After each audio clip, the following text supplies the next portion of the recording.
Hello दोस्तों, drama की शुरुआत में हम देखते हैं कि जेनी मजबूरी में शादी करने जा रही है। फिर एक फ्लैशबैक सीन आता है जहां उसके मॉम डैड चाहते हैं कि जेनी की शादी किम फैमिली में हो, क्योंकि किम फैमिली बहुत रिच है, उनके पास बहुत पैसे और बड़ा बिजनेस है। अगर जेनी वहां शादी करती है तो सब उसे लक्की मानेंगे। जेनी sarcastically बोलती है, अगर लक की बात है तो आप मेरी जगह अपनी प्यारी बेटी डेजी की शादी वहाँ करा दो, उसका लक और अच्छा हो जाएगा। डेजी डिस्टर्ब हो जाती है और चिल्लाती है, मैं उस पर्सन से शादी नहीं करूँगी। सबको पता है कि किम का एक ब्रूटल कार एक्सीडेंट हुआ था, जिसके बाद उसकी पूरी बॉडी ऑलमोस्ट खराब हो गई। बॉडी पर जले के निशान है और उसे डेविल बुलाया जाता है। पूरा चेहरा और बॉडी अगली बोलते हैं, हर्ट उससे भी ज़्यादा अगली, क्योंकि वो किसी इंसान से अच्छा बिहेव नहीं करता। जेनी शादी करने से मना करती है, लेकिन उसके पेरेंट्स उस पर ज़बरदस्त कर रही हैं। क्लियरली उनकी फेवरेट डेजी है, इसलिए नहीं चाहते कि उसकी शादी किम फैमिली में हो, क्योंकि डेजी चाहती है किसी हैंडसम लड़के से शादी करना। फाइनली फैमिली फैसला कर लेती है और जेनी के लिए इंस्ट्रक्शन आती है कि उसे एक डार्क स्मोकी कमरे में जाना है जहाँ सिर्फ कैंडल्स की रोशनी है। जेनी कमरे में जाती है तो वहाँ व्हील चेयर पर किम बैठा है, जो हाफ फेस पर आई मास्क लगाए है। किम रूड वे में बोलता है, मुझे पूरा पता है कि तुमने यहाँ शादी क्यों की है।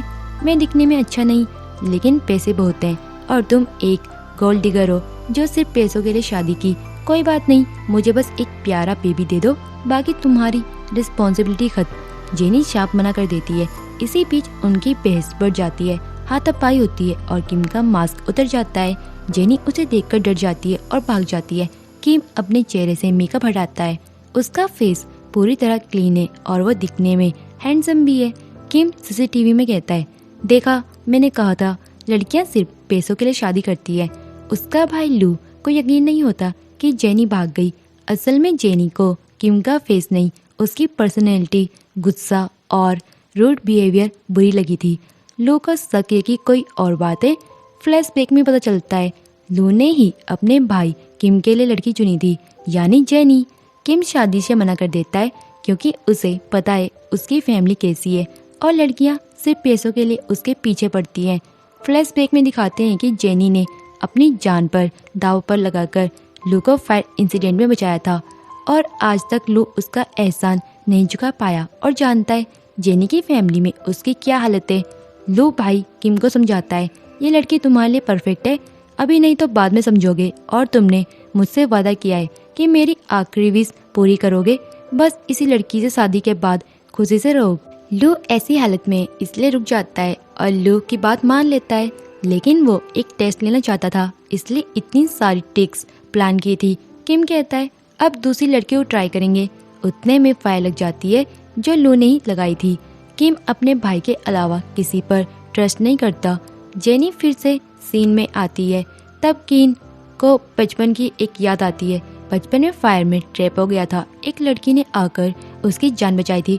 उसे यह याद नहीं कि वो लड़की जेनी थी, सब भूल चुका है। जेनी आती है वहाँ और किम उसे धक्का दे देता है। जेनी बोलती है, तुम्हारी हालत ठीक नहीं है, हॉस्पिटल चलो। किम कहता है, मेडिसिन टेबल पे है, वो मुझे दे दो। जेनी देती है और किम रिलैक्स होना शुरू करता है। जेनी कहती है, डोंट वरी, मैं तुम्हें प्रोटेक्ट करूंगी। किम साइकिस्टिक बोलता है, मैं तुम जैसी लड़की को अच्छे से जानता हूँ, फेक सिंपैथी मत दो। जेनी इंसिस्ट करती है, मैं तुम्हारी वाइफ हूँ, ये मेरी रिस्पॉन्सिबिलिटी है। किम फिर से पैसे की बात लाता है, तुम वेल्थ के अलावा मेरे लिए कुछ भी नहीं चाहती।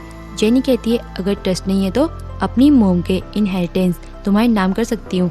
असल वजह ये थी कि उसके डैड और स्टेप मॉम उसकी मोम के इनहेरिटेंस पर नजर लगाए थे। अगर सब कुछ किम के नाम हो गया तो सेफ रहेगा, क्योंकि किम को पैसों की फिक्र नहीं है और सब अल्टीमेटली जेनी के पास आ ही जाएगा। किम को लगता है जेनी उससे भी ज़्यादा क्लेवर है। धीरे धीरे किम नींद में चला जाता है। सुबह जब जेनी की आँख खुलती है तो उसका हाथ पकड़ के सो रही है। जेनी उठने को जाती है और मास्क को छूने लगती है, तभी किम उसे धक्का दे देता है। एक्सीडेंटल किस हो जाता है। किम मजाक बनाता है, मुझे नहीं पता था, वेल्थ के अलावा भी तुम्हारी कोई इंटेंशन है, पैसेंस बिल्कुल नहीं है। जेनी कहती है, एक्सीडेंटल हुआ है, सीरियस मत लो, और वहाँ से चली जाती है। आगे किम बिना मास्क के लंच करता है। जेनी पूछती है, तुम कौन हो? किम खुद को लू कहता है। जेनी को शक है कि दोनों ब्रदर से पंगा लेना सही नहीं, तो अवॉइड करती है। लू मजाक करता है किम को लेके। जेनी प्रोटेक्ट करती है, किम असल में पेशेंट है, तुम उसके बारे में ऐसी बातें मत करो। जेनी ब्रेकफास्ट लेकर किचन चली जाती है। स्टाफ पूछती है, मैडम आप वहाँ बैठकर लंच कर सकती हो। जेनी कहती है, नो, मैं रूड लोगों के साथ टेबल शेयर नहीं करूँगी। इतने में लू पूछता है किम के बारे में, कहता है बुरा लग गया होगा पिछली रात के बाद। जेनी सोचती है कैसे लू को सब पता है। लू सीसीटीवी से सब देख चुका था। लू कहता है अगर फैमिली में आई हो तो खाली हाथ नहीं जाओगी, प्रायोरिटी मिलेगी। जेनी खुश तो होती है पर उसके डाउट्स क्लियर नहीं है क्योंकि लू कल बहुत रूड और आज जेंटल है। लू बताता है कि किम को अस्थमा उसी फायर इंसिडेंट के बाद हुआ।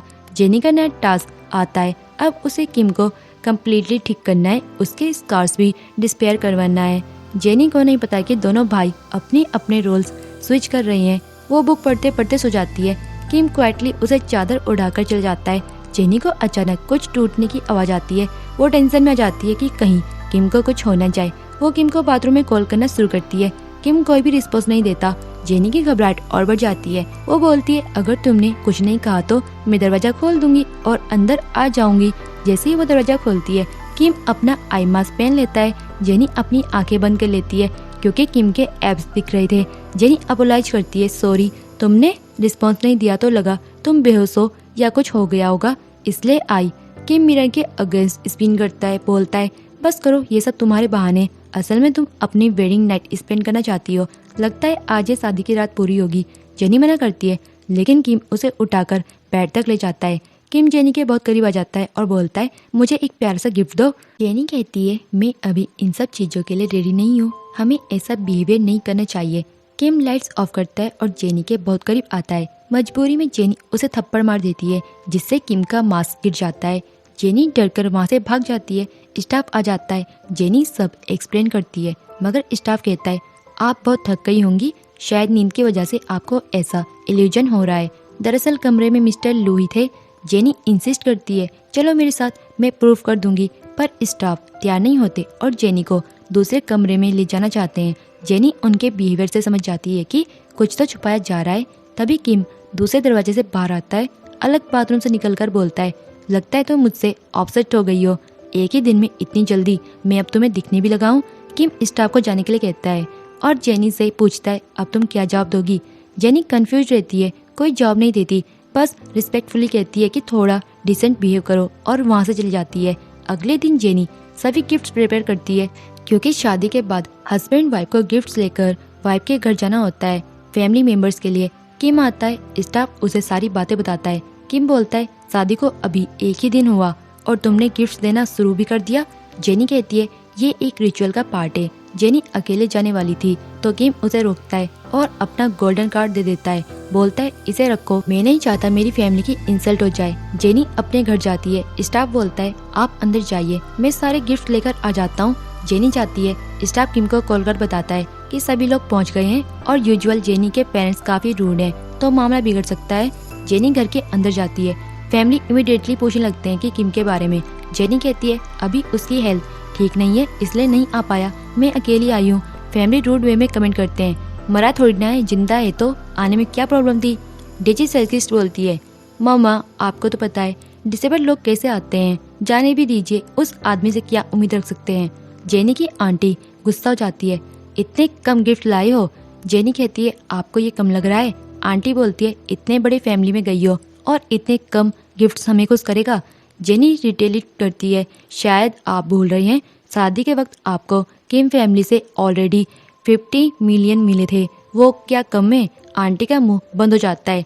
डेजी जेनी की वेडिंग नाइट का मजाक उड़ाती है, साथ में उसकी मॉम भी सेंसिटिव टॉपिक पर हंसती है। जेनी साइकिस्ट बोलती है वाह मेरी सिस्टर को तो वेडिंग नाइट का अच्छा खासा एक्सपीरियंस है, कितने लोग के साथ नाइट स्पेंड किए। डेजी इंसल्ट महसूस करती है और जेनी को थप्पड़ मारने आती है लेकिन अंकल डेजी को रोक देते हैं, शांति से बैठो। इतने में किम आते हैं। जेनी किम को देखकर सोचती है ये यहाँ क्या कर रहा है, पर फिर सोचती है अच्छा है इससे फायदा उठा सकती हूँ। अंकल जेनी से कहते हैं बैठो। बड़े प्यार से उसकी मॉम की इनहेरिटेंस की बातें छेड़ते हैं ताकि जेनी सारी इनहेरिटेंस फैमिली को दे दे। जेनी कंफ्यूज होती है, कहती है आप क्या बोल रही हैं, मुझे समझ नहीं आ रहा। अंकल समझाते हैं जेनी अब तुम दूसरी फैमिली में जा चुकी हो और तुम्हारी मॉम इसी फैमिली से थी, इसका मतलब इनहेरिटेंस इसी फैमिली में रहनी चाहिए। जेनी स्मार्ट रिप्लाई देती है, मुझे ऐसा नहीं लगता, अगर मॉम ने सब कुछ मेरे नाम किया है तो मेरा हक है और ये सारी चीजें मेरे साथ मेरे नई घर जाएगी। मैं सारी इनहेरिटेंस किम के नाम कर रही हूँ। किम ये बातें सुनकर हंसता है और समझ जाता है कि जेनी इनहेरिटेंस क्यों ट्रांसफर करना चाहती है। आंटी गुस्से में बोलती है, बेवकूफ, इतने सालों से इस घर में रही और अब सब चुटकियों में किसी और घर को ट्रांसफर कर रही हो। समझ भी आ रहा है तुम क्या कर रही हो। बाकी सारे इनहेरिटेंस फैमिली में ही मिलने चाहिए, ना कि उस फैमिली को जिसके पास ऑलरेडी इतना वेल्थ है। जेनी कहती है कि जिसका हक है उसको वो चीज मिले, इसलिए बिना वजह मेरी चीजों पर हक जताना बंद करें तो बेहतर होगा। आंटी को ये बात सुनते ही चक्कर आ जाता है। डेजी बहुत गुस्सा हो जाती है और जेनी पर ताना मारती है कि तुम हमारी फैमिली के लिए अनलक्की लगती हो। जब भी तुम आती हो झगड़े होते हैं, लोग बीमार पड़ जाते हैं। वो उम्मीद करती है कि तुम्हारे साथ और तुम्हारे हस्बैंड के साथ भी बुरा हो और वो मर जाए। जेनी उसे थप्पड़ मार देती है जिससे आंटी होश में आ जाती है। डेजी गुस्से में जेनी से पूछती है कि तुम्हारी हिम्मत कैसी हुई मुझ पर हाथ उठाने की। जेनी कहती है कि मेरे हस्बैंड के बारे में ऐसी बातें मत करो वरना और थप्पड़ मारूंगी। फिर वो गार्ड्स को बुलाती है, स्टाफ आते हैं और सिचुएशन को संभालते हैं। डेजी फिर गुस्से में आती है, नाइफ उठाती है तो सब चौंक जाते हैं, लेकिन कोई भी उसे रोक नहीं पाता। लू कहता है कि अब देखता हूँ तुम्हारा एटीट्यूड किस फिगर से आता है।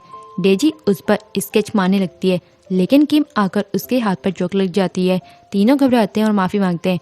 किम नाइफ लेकर डेजी के पास जाता है और कहता है कि अब तुम्हें खूब सजा मिलेगी। अंकल विनती करते हैं कि डेजी को मत मारो, हम कंपनसेशन देने को तैयार हैं। किम कहता है कि एक काम करो, जो जार दिख रहा है उसे अपने खून से भर दो, तब मैं डेजी को छोड़ दूंगा। अगर तुम नहीं कर सकते तो तुम्हारी वाइफ या बेटी का खून निकालना पड़ेगा।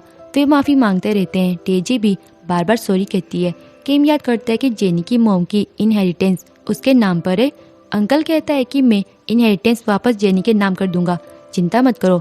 किम कहता है कि शाम से पहले होना चाहिए वरना मेरा एविल साइड बाहर आ जाएगा। मैं ह्यूमन बॉडी भी खा सकता हूँ। फिर वो जेनी को लेकर चलता है। घर पहुंचकर जेनी किम को थैंक यू बोलती है और कहती है कि चोट उसकी वजह से लगी है, इसलिए सॉरी और थैंक्स दोनों कहना चाहती हूँ। किम कहता है कि अगर चोट लगी है तो खुद ठीक कर लो। स्टाफ खुद से कि फैमिली आगे बढ़ सकती है। जेनी किम की मरहम पट्टी करती है। किम कहता है कि तुम सच में थैंक्स मतलब नहीं समझती, सोने के लिए मरहम पट्टी की है। जेनी कहती है कि मैं तुम्हारे लिए एक खूबसूरत वाइफ ढूंढूंगी।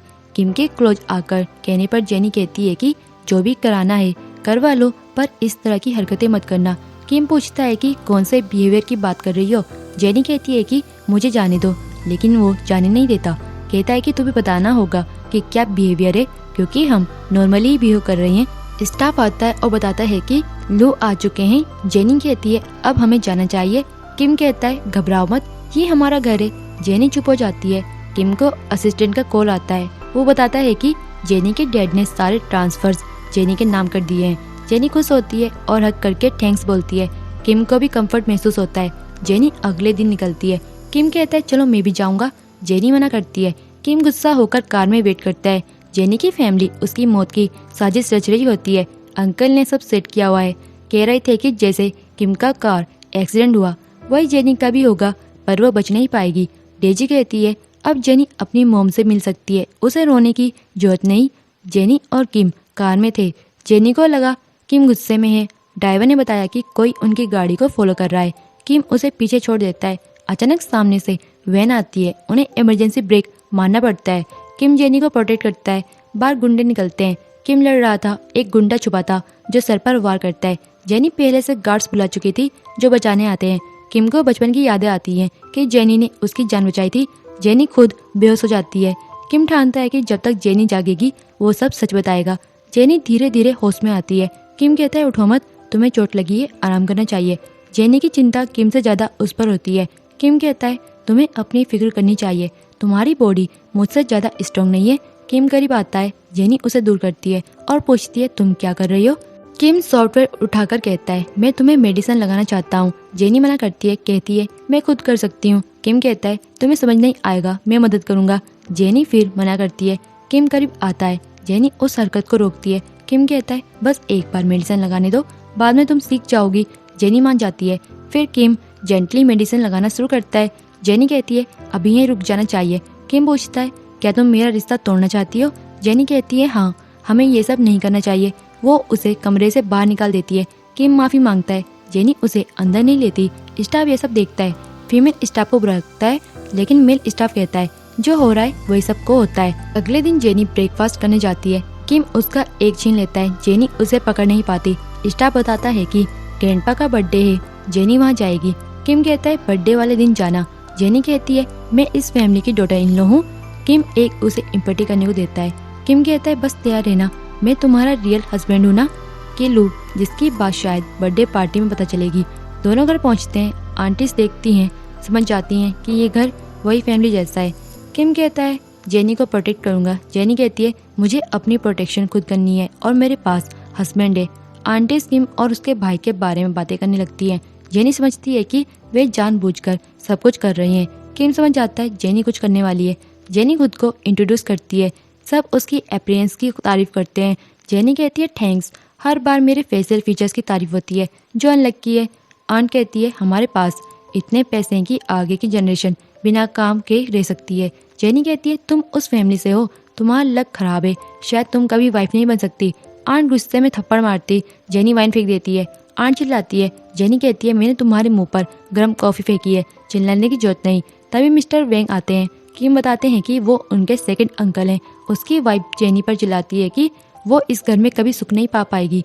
जेनी कहती है सुख रखना होता तो तुम्हें होता, मैं यहाँ हूँ या नहीं कोई फर्क नहीं पड़ता, झगड़ा फैमिली में होता रहेगा। मिस्टर बैंक कहते हैं तुम नहीं डॉटर इन लो हो, एल्डर्स को रिस्पेक्ट करो। जेनी टी बनाती है जो सबके सामने गिर जाती है। कहती है मेरे हस्बैंड की हेल्थ ठीक नहीं, उन्होंने टी मेरी तरफ से पी है। अंकल गुस्से में आते हैं। किम को मजा आता है कि ये अंकल सब ठीक कर सकते हैं। अंकल का ग्लास टूट जाता है। ग्रैंडपा आता है और चिल्लाते हैं। सब उसके पास जाते हैं। लू भी होता है। जेनी देखती है कि किम और लू ऑलमोस्ट सेम दिखते हैं, पर लू की अलग शक्ल देखकर वो हैरान रह जाती है। किम कंफ्यूज होता है कि जेनी को सब समझाना चाहिए था कि उसके भाई की स्किन मास्क पहना है, लेकिन जेनी के डाउट्स जाते नहीं। इवेंट शुरू होता है। जेनी कंटिन्यूसली लू के चेहरे देख रही होती है। किम उसे कोने में ले जाकर पूछता है कि तुम मेरे भाई को क्यों देख रही हो, तुम मुझे भी देख सकती हो। जेनी कहती है बकवास बंद करो, छोड़ो मुझे। किम पूछता है क्या मैं तुम्हें किस कर सकता हूँ। जेनी मना करती है। किम उसके हाथों पर किस कर देता है। लोग चिल्लाते हैं क्योंकि लू बेहोश हो गया था। किम तुरंत उसे हॉस्पिटल ले जाता है। जेनी कंफ्यूज होती है कि क्या हो रहा है और इवेंट वहीं खत्म कर देती है। सुबह जेनी सपने में किम के साथ मेकआउट करती है। डरकर उठती है और अपने आप से पूछती है कि ऐसे सपने कैसे देख सकती हूँ। स्टाफ ब्रेकफास्ट के लिए बुलाता है। जेनी ठान लेती है कि लू से मिलेगी और समझेगी कि वे सेम पर्सन है या नहीं। वो किम के पास जाकर गुस्से में रिक्वेस्ट करती है कि वो हस्बैंड से मिलना चाहती है। किम कहता है नहीं। जेनी जोर देकर कहती है कि वो उसका हस्बैंड है, जब चाहे मिलेगी। लू आता है। जेनी उसे प्रॉमिस करती है कि वो उसे हमेशा प्रोटेक्ट करेगी और ध्यान रखेगी। खुद को समझाती है लू उसका हस्बैंड है, इसलिए किम से दूर रखेगी और वहाँ से निकल जाती है। किम सोचता है कि जेनी इतनी डम कैसे हो सकती है। स्टाफ लड़ते देख समझ जाता है कि किम ने जेनी को सारी सच्चाई नहीं बताई। किम को याद आता है कि जेनी उससे क्लोज थी, लेकिन अचानक रिलेशन खत्म कर दिया। किम उसे सरप्राइज रूम में ले जाकर पूछता है कि क्या सच में उससे प्यार करती है। जेनी कहती है कि अगर तुम्हें अपने भाई की कोई केयर नहीं तो मुझे मेरी हालत में छोड़ दो। किम कहता है नहीं, आंसर चाहिए। जेनी कहती है हाँ प्यार करती हूँ, वो मेरा हस्बैंड है। किम पूछता है अगर वो हस्बैंड नहीं होता तब भी क्या पसंद करती। जेनी कहती है हाँ तब भी पसंद करती। किम गुस्सा हो जाता है। जेनी जानबूझकर ऐसा बोलती है ताकि किम दूर हो जाए, क्योंकि वो धीरे धीरे किम से अट्रैक्ट होती जा रही थी। जेनी बार बार बुक्स पढ़ रही होती है। तब डैड कॉल करता है, उसे घर बुला रहा है। जेनी समझती है कि कोई नई चाल होगी, वो जाने लगती है। स्टाफ कहता है कि मिस्टर लू अवेलेबल नहीं है, मिस्टर किम के साथ जा सकती हैं। जेनी साफ करती है कि किम उसका ब्रदर इन लॉ है, हस्बैंड नहीं, इसलिए उसे साथ नहीं लेगी। स्टाफ को कोई प्रॉब्लम नहीं, क्योंकि किम की गलती है कि इस सवाल में उलझा दिया। जेनी घर आती है। स्टेप मॉम उसके कदमों में गिरकर माफी मांगती है और स्वीकार करती है कि सारी गलती उसकी है, क्योंकि किम उन्हें सता रहा था। जेनी सोचती है कि कंपेंसेशन खत्म तो किम क्यों सता रहा है। जेनी किसी की मदद नहीं करती। कहती है पहली बार नहीं है, आप लोगों ने मुझे धोखा दिया और टॉर्चर किया, ये आपके एक्शंस का रिएक्शन है। इतना कहकर चली जाती है। हैरान लोग सोचते हैं कि जेनी इसे नहीं मानेगी, एक्शंस लेना होंगे। जेनी जा रही होती है, तब देखती है किम किसी और के साथ है। शुरू में कोई इंटरेस्ट नहीं था, पर किम जब उसे देखता है तो नाटक करता है। जेनी जेलस हो जाती है, सोचती है अच्छा ही किया कि उसे दूर रखा। स्टाफ किम को कॉल कर बताता है कि जेनी अपने फैमिली मेंबर से मिलने रेस्टोरेंट गई है, शायद कोई नई साजिश हो। किम देखता है कि कुछ लोग जेनी का पीछा कर रही हैं। रेस्टोरेंट में जेनी सोच रही होती है कि क्यों उसकी लाइफ में प्रॉब्लम्स खत्म नहीं होती। वो अकेली रह जाती है। तभी किम आता है और जैकेट देता है। जेनी पूछती है क्या कर रही हो। वो कहता है बाहर सेफ नहीं है, मैं तुम्हें प्रोटेक्ट करूंगा। वो उसे लेकर जाने लगता है। जेनी पीछा कर रहे लोगों को नोटिस करती है, पूछती है। किम कहता है गाड़ी बेसमेंट में है, हमें सेफ पहुंचना होगा। गुंडे उन्हें किसी और के साथ देखते हैं और हमला करते हैं। पार्किंग लॉट पहुंचकर किम जेनी को कार में बंद कर देता है और गुंडों से लड़ता है। एक गुंडा गन निकालता है। जेनी डरकर बाहर आ जाती है। किम उससे अंदर बैठने को कहता है। जेनी उस गुंडे से डरी हुई कहती है कि देखो तुम्हारी दुश्मनी सिर्फ मुझसे है, तुम मुझे मारने आई हो तो प्लीज उसे छोड़ दो। लेकिन गुंडा हंसने लगता है और ताना मारते हुए बोलता है, वाह दोनों एक दूसरे के लिए जान देने को तैयार लगते हो, क्यों ना मैं दोनों को ही खत्म कर दूं। जेनी उसे रोकने की कोशिश करती है, लेकिन वो धमकी देता है कि अगर लड़का हिला तो दोनों को गोली मार दूंगा। फिर सारे गुंडे मिलकर उसे पीटने लगते हैं और किम कुछ नहीं कर पाता। जेनी खुद बीच में कूद जाती है उन्हें रोकने के लिए। तभी गार्ड्स आ जाते हैं और उन सबको पकड़ लेते हैं। जेनी गार्ड से जानना चाहती है कि आखिर किसने उन्हें ये सब करने को कहा था, लेकिन वो लोग बॉस का नाम बताने से इनकार कर देते हैं। इधर किम की हालत बहुत खराब हो चुकी थी। वो जेनी को कुछ बताने ही वाला था कि अचानक बेहोश हो जाता है। जेनी भी उसी के साथ बेहोश हो जाती है। जब वो हॉस्पिटल में होश में आती है तो सबसे पहले किम के बारे में पूछती है। स्टाफ दुखी होकर कहता है, हम क्या बताएं, कुछ कहने लायक नहीं है। ये सुनकर जेनी घबरा जाती है और दौड़ पड़ी उसके कमरे की तरफ। वहाँ पहुँचते स्टाफ रोने लगता है और बोलता है, वो इतने सालों से हमारे साथ था, इतनी कम उम्र में गॉड ने इतना कष्ट दे दिया, पता नहीं कोई उन्हें अब बचा भी पाएगा या नहीं। जेनी रोते हुए उसकी सांसें चेक करती है, लेकिन कुछ नहीं चल रहा था क्योंकि किम ने अपनी सांसें रोक रखी थी। वो चिल्ला उठती है, आंसू बहने लगते हैं और खुद को दोष देने लगती है, अगर वो मुझे बचाने नहीं आता तो आज ऐसा नहीं होता। वो इतनी गिल्ट में डूब जाती है कि खुद को खत्म करने के लिए चाकू उठाती है, लेकिन तभी किम उसे रोक लेता है। हमें एक फ्लैशबैक दिखाया जाता है जहाँ किम ने स्टाफ को पहले ही बताया था कि वो सिर्फ ये देखना चाहता है कि जेनी उसके लिए क्या महसूस करती है। स्टाफ ने चेताया था कि मैडम नाराज होंगी, लेकिन किम ने कहा था कि मुझे बस उसका दिल जानना है। फिर स्टाफ एक दूसरे से बातें करते हैं, देखना बॉस का ये गेम मैडम को गुस्सा दिला देगा।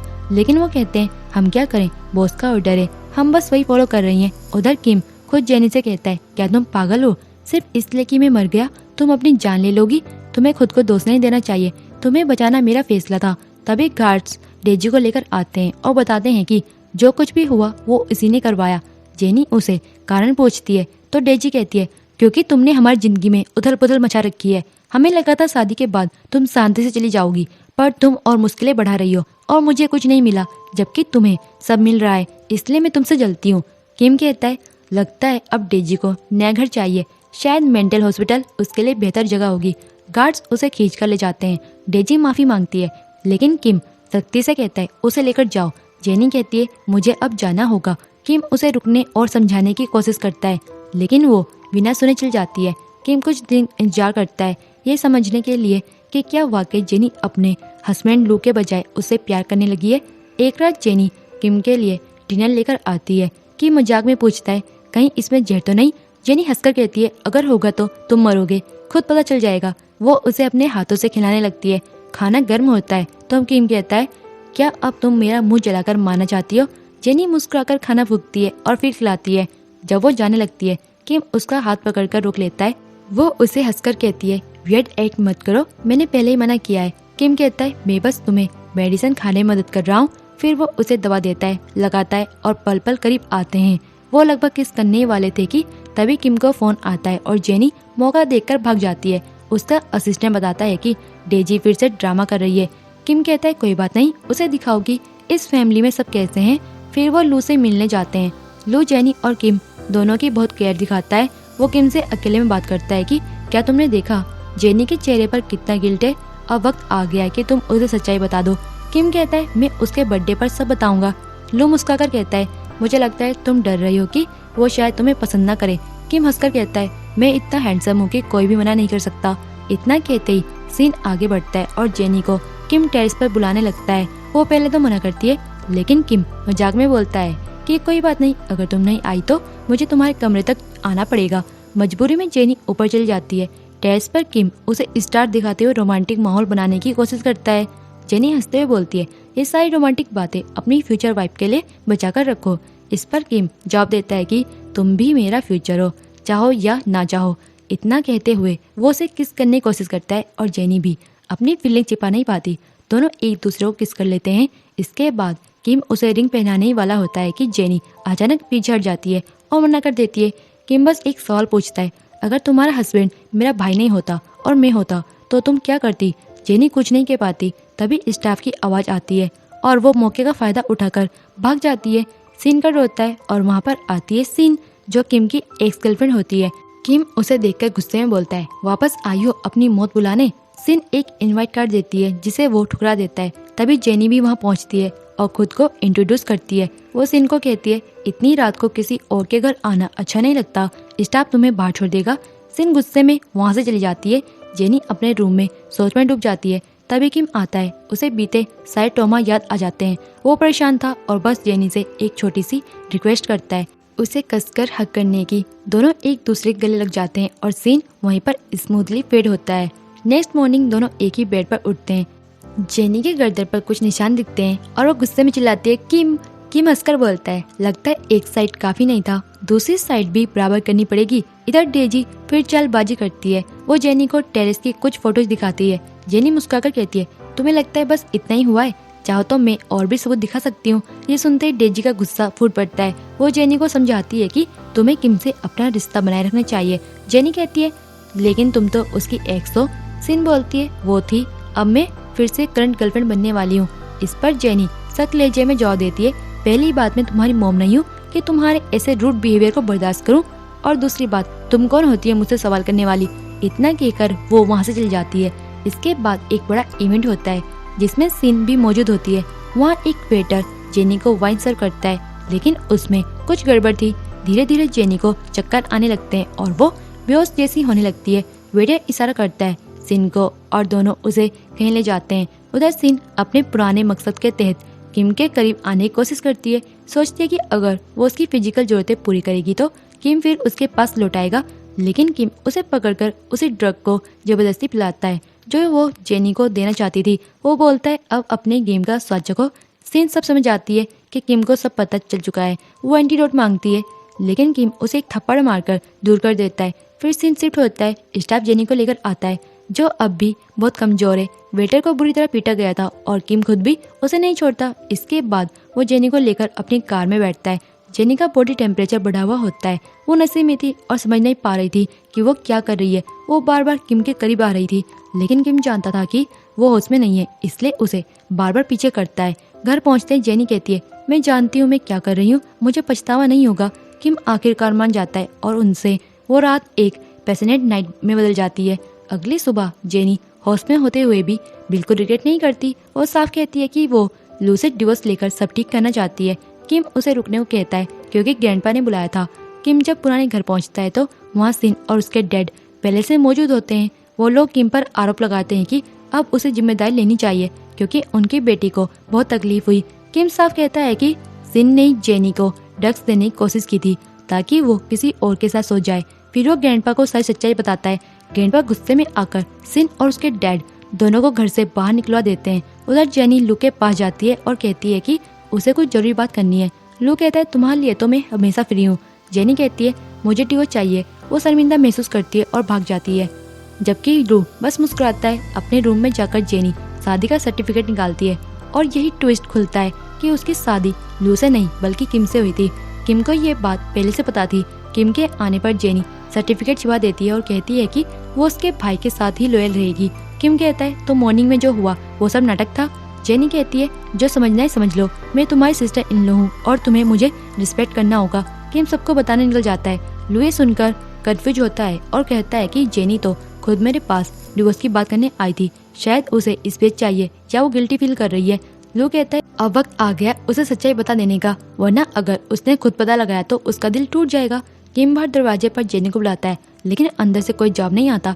अगली सुबह जेनी उससे मिलने आती है और फोटो लाती है, जिसे देखकर किम खुश होता है, लेकिन वो फोटो दरअसल उसके लिए ब्लाइंड डेट की अरेंज थी। ये सुनकर किम गुस्से में फोटो फेंक देता है, पर फिर सोचता है अगर वो उसे किसी दूसरी लड़की के साथ देखेगी तो शायद जेलस होगी। वो ब्लाइंड डेट पर जाता है, लेकिन जेनी कुछ रिएक्शन नहीं दिखाती। गुस्से में किम उसे कार में बिठाकर चला जाता है और जब जेनी उसे सीधे मुंह कहती है कि मैं तुमसे नफरत करती हूँ, तो किम जवाब में आई लव यू बोल देता है और उसे किस कर देता है। इसके बाद किम अपने घर पर एक बड़ा इवेंट ऑर्गेनाइज करता है जहाँ वो सभी के सामने खुद की वाइफ को इंट्रोड्यूस करना चाहता था। उसने वेडिंग फोटो तक एडिट कर ली थी। जेनी वहाँ आती है लेकिन उसे इग्नोर कर देती है। गुस्से और दुख में जेनी सबके सामने बोल पड़ती है, तुमने मुझे बस इसलिए यूज किया ताकि पता कर सको मैं गोल्ड डिगर हूँ या नहीं। इस बीच तुम ये भूल गए कि सच्चा प्यार खोजने चक्कर में तुमने किसी और को तोड़ दिया। सब चुप हो जाते हैं। ग्रैंडपा भी मानते हैं कि किम ने गलती की, उसे हर किसी का टेस्ट नहीं लेना चाहिए। जेनी वहीं पर डिवोर्स मांगती है। किम को तब पता चलता है कि जेनी को सब सच पहले से ही पता था। वो दिन भर बाहर खड़ा रहता है उसका इंतजार करते हुए। जब कॉल करता है तो जेनी बस यही कहती है कि कोर्ट में मिलते हैं। कोर्ट में दोनों एक दूसरे पर इल्जाम लगाते हैं। किम अपने सारे एसेट्स उसे देने को तैयार होता है लेकिन जेनी मना कर देती है। जज गुस्से में बोलता है कि पहले अपने प्रॉब्लम्स खुद सुलझाओ फिर कोर्ट में आओ। बाहर जाते वक्त किम अब भी उसकी परवाह करता है। जेनी फिर से ब्लाइंड डेट पर जाती है लेकिन किम उस व्यक्ति के बॉस को कॉल कर उसे ऑफिस बुला लेता है ताकि डेट खराब हो जाए। वहीं सीन और डेजी जो पहले दुश्मन थी अब मिलकर जेनी पर अटैक प्लान करती है। जब वो हमला करने आती है किम पूरी जान लगाकर जेनी को बचाता है। वो उसे कहता है कि हाँ मैंने गलतियाँ की पर अब उन्हें सुधारने जा रहा हूँ। आखिर दोनों एक दूसरे को समझ जाते हैं। सिन और डेजी पुलिस के हवाले कर दी जाती है और आखिर में जेनी किम को हाँ बोल देती है शादी के लिए। फाइनल सीन में दोनों की वेडिंग दिखती है और यहीं पर ये इमोशनल ट्विस्ट से भरा ड्रामा खत्म हो जाता है। वीडियो पसंद आया हो तो लाइक करना ना भूलें। सब्सक्राइब करें सोल टेल्स एक्सप्लेन चैनल को और बेल आइकन दबाएं ताकि आपको हर नई कहानी की नोटिफिकेशन सबसे पहले मिले। वीडियो को अपने दोस्तों के साथ शेयर करें और अगर आप और भी ऐसे ड्रामा देखना चाहते हो तो मेरे चैनल में जाकर आप देख सकते हो। और नीचे कमेंट करके बताएं कि आपको सबसे ज़्यादा इमोशनल मोमेंट कौन सा लगा। और मिलते हैं नेक्स्ट वीडियो में एक नई कहानी के साथ।